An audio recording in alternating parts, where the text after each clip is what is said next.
27वीं आइनी तरमीम खे मुकमल तौर ते रद्द कयो वियो ऐं उनखे सिंध खपाइण, सिंध विराइण ऐं अदालती निज़ाम खे मुकमल तौर तबाह करण जो मंसूबो क़रार ॾिनो वियो।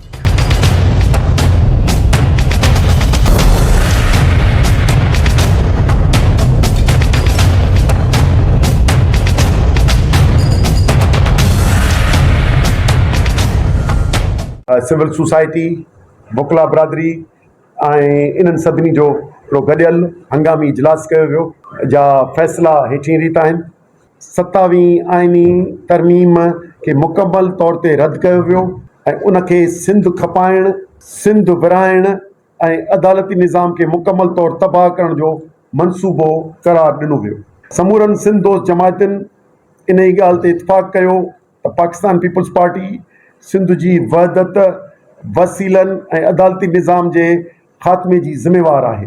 अॼु के इजलास में सिंध एक्शन कमेटीअ खे बहाल कयो वियो ऐं फ़ैसिलो कयो वियो त सिंध जे क़ौमी मफ़ादनि जी हासिलात आइन जे फेडरल सिस्टम जो फेडरेशन ऑफ पाकिस्तान उन जे फेडरल सिस्टम खे तबाह करण जो प्लान आहे, उनखे लोॾे छॾियो आहे।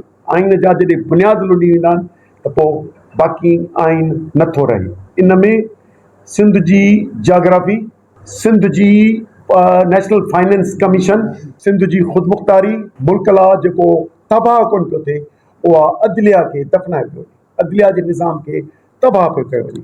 उन करे असीं सम्झूं पिया त जेकॾहिं हिते सिविलियन रूल न आहे, रियल फेडरेशन न आहे, अदलिया न आहे, त पोइ कॉन्स्टिट्यूशन सुप्रीमेसी न आहे, त पोइ माना मुल्क ई कोन्हे। पार्टी जे मेज़बानी हेठि गॾिजाणी थी, जंहिंमें सिंध एक्शन कमेटी खे बहाल कयो वियो। त यकीनी तौर ते हीअ कॉल सिंध एक्शन कमेटी तरफ़ां आहे। बाक़ी हुन में वियो आहे जेके रहियल जमातूं आहिनि उन्हनि खे दावत ॾेई वरी 17 ते सॾियो वेंदो।